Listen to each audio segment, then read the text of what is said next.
La farine de maïs dégermé, chers amis, c'est une farine qui a commencé par gagner le marché.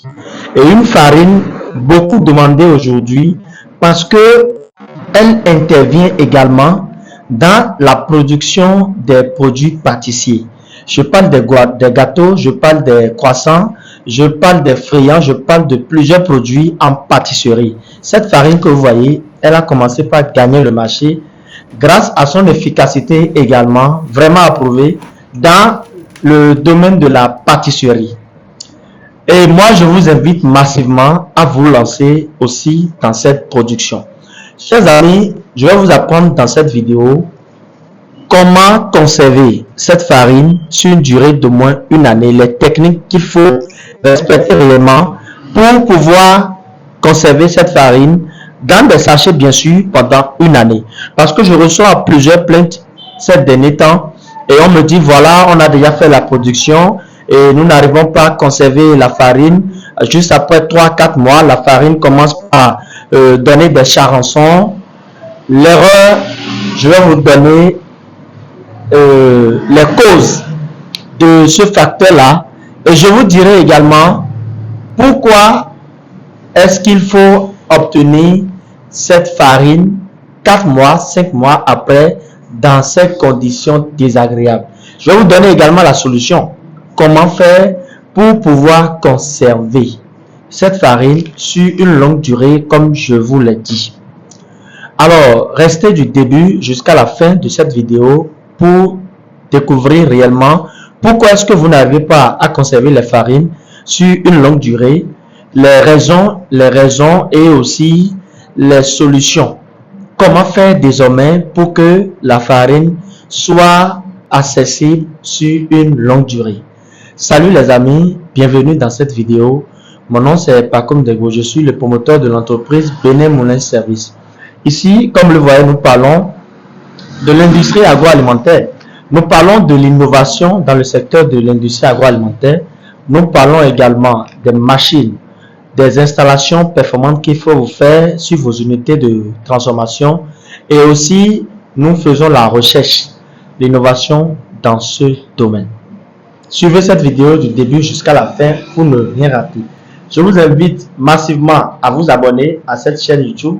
Je vous invite à activer la cloche de notification. Cela vous permet de ne rien rater de nos prochains contenus et aussi de liker cette vidéo.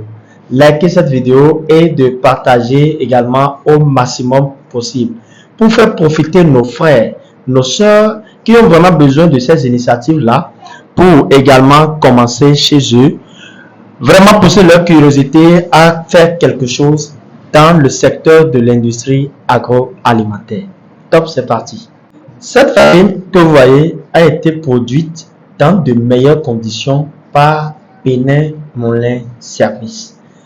Et elle est disponible en contenance de 1 kg, de 2 kg et également de 5 kg.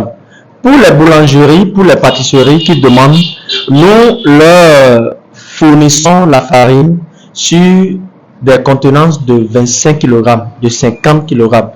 N'hésitez pas à passer vos commandes si vous êtes aussi intéressé. Elle est vraiment efficace dans le domaine de la pâtisserie. Maintenant, pourquoi vous n'arrivez pas à conserver votre farine sur une durée de moins une année? Je vous donne dans cette vidéo 3 raisons. 3 grandes raisons pour lesquelles vous n'arrivez du tout pas à conserver cette farine sur longue durée. La première des raisons, c'est d'abord la qualité de votre matière première, la qualité du maïs. Vous avez utilisé quelle variété? Quelle est la variété de maïs que vous utilisez? Regardez, venez filmer. Regardez comment est-ce que cette farine, elle est très blanche. Caméra, filmez bien, vous voyez? Filmez comment est-ce que la farine, elle est très blanche. Cette farine, elle est attirante. Elle se vend d'elle-même. Je ne parle plus trop pour vendre. Vous voyez? Moi, j'ai utilisé une variété adaptée, une variété de maïs vraiment adaptée à la production de la farine de maïs dégermée. Et prochainement, je ferai une vidéo pour vous proposer 2 variétés vraiment rentables pour la production de la farine de maïs dégermée. Ici, dans cette vidéo, d'abord, dans la description, fouillez bien dans la description, je vous laisse 2 liens. J'ai déjà fait une vidéo pour vous apprendre comment produire la farine de maïs dégermée. Cette vidéo, elle est disponible, son lien est disponible dans la description.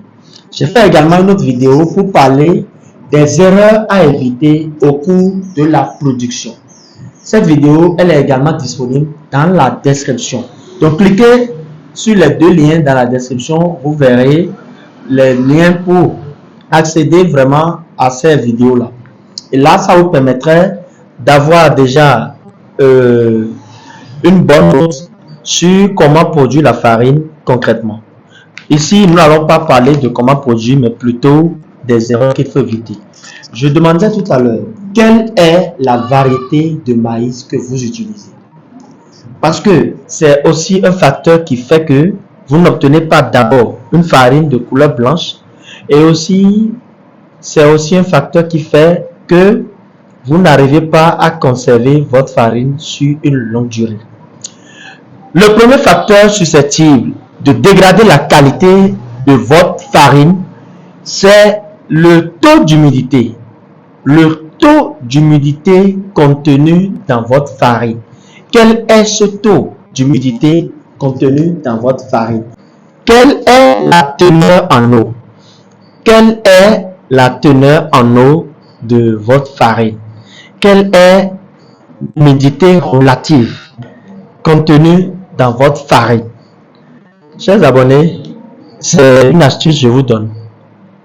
Quand on parle de la farine de maïs dégermée, l'humidité relative doit être réellement basse. Parce que vous imaginez une farine dans un sachet comme ceci, conditionné. Lorsque l'humidité est plus forte, l'activité microbiologique va s'accélérer. Et cela fera en sorte que les farines vont se proliférer et la qualité de votre farine se dégradera. Ce que je vous conseille, c'est que pour produire la farine de maïs dégermée, assurez-vous d'avoir séché correctement. Parce que lorsque vous n'arrivez pas à bien sécher, souvent lorsque c'est la saison pluvieuse, j'entends plusieurs plaintes où on me dit qu'on n'arrive pas à bien sécher la farine en saison de pluie, tout ça. Il y a aujourd'hui des séchoirs adaptés à la production. Et lorsque vous achetez ces séchoirs, vous permet de sécher vos farines sur une couche d'eau. Et là, vous aurez un résultat nickel à la fin. Non seulement la farine aura une couleur très blanche, mais aussi l'humidité relative sera très basse et votre farine pourra se conserver sur une longue durée. Lorsque l'humidité est élevée dans une farine, alors dans ces conditions-ci où c'est déjà scellé, l'humidité relative est désormais favorable compte tenu de sa teneur, bien sûr, est déjà favorable à la prolifération des micro-organismes. Donc, assurez-vous, premier conseil, assurez-vous d'avoir bien séché pour que vraiment cette farine soit à l'état sèche. Cette farine ait une humidité relative très basse. Deuxième facteur qui fait que vous n'arrivez pas à conserver vos farines sur une longue durée, c'est comment est-ce que vous avez conditionné vos farines. Regardez très bien, vous voyez, c'est bien scellé. C'est bien scellé par ici, vous voyez. Regardez, c'est scellé d'un seul coup. Et moi, j'utilise une thermosoudeuse pour pouvoir sceller mes farines sous cette forme-là. Alors, si vous avez besoin de cette thermosoudeuse, vous pouvez également me contacter sur le numéro que vous voyez à l'écran pour entrer en possession. Nous utilisons des thermosoudeuses pour sceller les sachets de sorte que la farine puisse être bien scellée. Vous voyez, là, il n'y a pas de lait qui entre. Il n'y a pas de lait qui entre dans la farine. Vous voyez, ici, c'est la contenance de 5 kg. Vous voyez, il n'y a pas de lait qui entre dans la farine. Lorsque la farine a une teneur en eau vraiment basse et que vous arrivez à sceller bien le sachet, cela veut dire que de l'oxygène ne pénètre pas, alors vous êtes sûr que votre farine est dans de meilleures conditions et ne pourra pas se dégrader si facilement. Ceci, c'est vrai que c'est une nouvelle production, mais moi, je peux conserver sur une année et plus. Parce que lorsque les farines sont dans de bonnes conditions, vous arrivez vraiment à les conditionner. Vous arrivez vraiment à les conserver plutôt sur une longue durée. Donc, deuxième astuce que je vous donne, vous devez faire en sorte que le conditionnement soit bien réussi. Et ici, dans ce cas, j'ai utilisé du sachet plastique, j'ai utilisé de la thermosoudure pour pouvoir sceller sous cette forme exactement. C'est aussi possible d'utiliser de l'emballage en papier craft, en papier, pour pouvoir faire le conditionnement. C'est aussi un moyen très sûr d'avoir une farine conservable sur une longue durée. Et attention, vous devez veiller à ce que cet emballage soit bien scellé, soit bien fermé et que de l'air n'entre pas à l'intérieur. Deuxième astuce que je vous donne dans cette vidéo. Troisième astuce, évitez que votre farine soit en contact direct avec le sol. Vous qui faites la production et vous finissez de conditionner, vous n'avez pas de palettes pour disposer les farines et vous disposez les farines en contact direct avec le sol, je vous dis, vous n'arriverez pas à conserver cette farine là sur une longue durée. La température à laquelle votre farine est attachée est différente de la température à laquelle votre farine est posée au sol.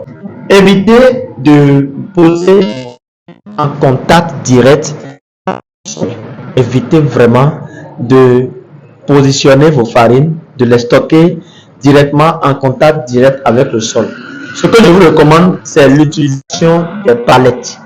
Vous utilisez les palettes pour pouvoir disposer les farines directement sur ces palettes-là. Cela évite que la température du sol ne soit pas conférée directement à votre farine. Je vous montre tout de suite comment moi je dispose les farines. Comment est-ce que je fais le stockage.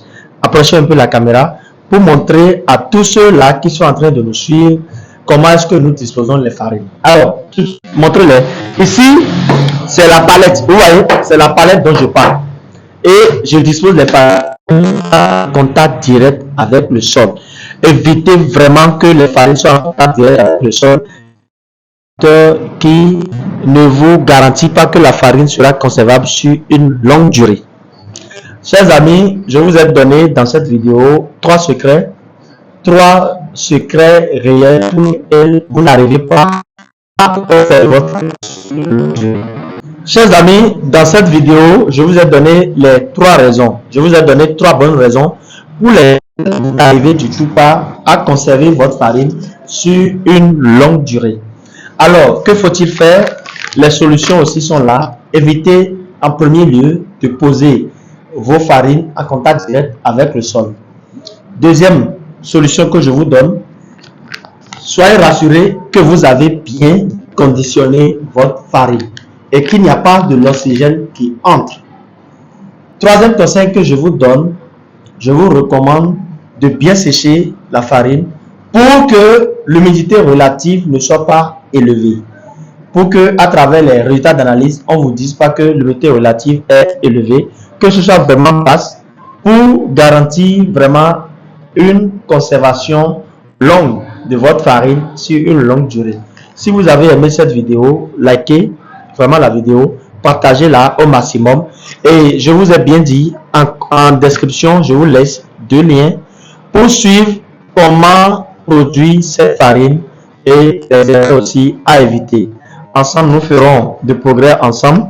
La farine, elle est disponible pour ceux qui veulent passer les commandes. Contactez-nous sur le numéro que vous voyez à l'écran. Nous sommes à la fin de cette vidéo. Je vous invite massivement à vous abonner si ce n'est pas encore fait, parce que nous préparons du lourd sur cette chaîne. Alors, chers amis, merci. Au revoir.